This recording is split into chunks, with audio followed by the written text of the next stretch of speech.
बहुत बड़े व्यक्ति ने कई लाखों लोगों को अमीर बनाने के बाद ये बात बताई है जो आपको बता रहा हूं। हर वीक चेक बन गया, बुधवार को पेमेंट आ गया, मानो आपके खाते में 5,000 रुपए आया है, एग्जाम्पल 5,000, और पूरे महीने में टोटल 5 5 5 5 कितना हजार, 20,000 का एग्जाम्पल ले रहा हूं। पूरे महीने का मानो, वीकली मानो, हिसाब एक साथ कर लो। 20,000 रुपए में से 10,000 रुपए तो कहां डालना है? अपना खर्चा जिससे चलता है ना, रोजगार जिससे चलता है, अपनी रोजी रोटी जिससे चलती है, उसमें 10% हिस्सा आपको डालना है दूसरे अकाउंट में, निवेश के अकाउंट में। निवेश नहीं करना, निवेश के अकाउंट में डालवा रहा हूं अभी, खाली शुरू से समझना। पहले निवेश के खाते में डाल रहे हैं। आपका नाम है मान लीजिए साहिल मीणा, साहिल जी के 5 अकाउंट है। पहले अकाउंट में इन्होंने ट्रांसफर कर दिया 50% अमाउंट, 10,000 रुपया। अब आपने उसमें से अब 10% हिस्सा मतलब 2,000 रुपया इन्होंने साहिल जी के दूसरे अकाउंट में। आप अपने अकाउंट में ट्रांजैक्शन करते हैं तो उसमें कोई फर्क नहीं पड़ता, आपको बैंकिंग से घबराने की जरूरत नहीं है। 10,000 रुपया पहले अकाउंट में, दूसरे अकाउंट में कितना डाला?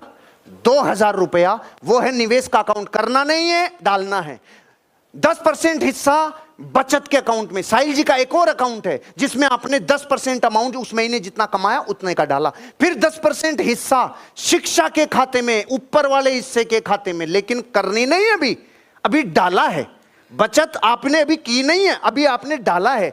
10% हिस्सा अपनी आमदनी का खेल आनंद के खाते में। अब खेल आनंद के नाम से खाता नहीं खुलेगा, खाता तो साहिल जी का ही होगा, लेकिन पहला हिस्से में 10,000, फिर 2,000, 2,000, 2,000 आपने और अकाउंट में, अगले अकाउंट में 10% हिस्सा दान के खाते में। करना नहीं है, खाते में डालना है। अभी पहले स्टेप को क्लियर कर रहा हूं मैं आप सब लोगों से, ध्यान से सुनना और मेरे को रेस्पॉन्ड करना। बात समझ में आई? बात अगर समझ में आ गई हो तो पहले इसको समझ लो। 50% हिस्सा आवश्यकता के खाते में, 10% हिस्सा निवेश, 10% बचत, 10% शिक्षा, 10% खेल आनंद और दान। और ये कह रहे हैं ये सब आज ही शुरू कर दो, चाहे आपके पास। ये लाइन नीचे इसलिए लिखी है क्योंकि भारत में जब ये लेसन लोगों को सुनाया गया तो पता है भारत के 100 करोड़ लोगों ने क्या बोला? अरे भाई साहब मरवाओगे क्या? अजी 50% तो दूर, जितने कमा रहे हैं उसके अलावा कर्जा और लाना पड़ रहा है। मैं आप लोगों से पूछ रहा हूं, इससे बुरी कंडीशन थोड़ी होगी? हाँ ना, मैं तो बोलो, नहीं होगी ना? अरे इससे बुरी कंडीशन होगी क्या भाई? 10,000 रुपए तो कमा रहे और 11 में खर्चा चल रहा है, इससे बुरी थोड़ी होगी? इतनी बुरी का उत्तर दिया है हार्वे करने।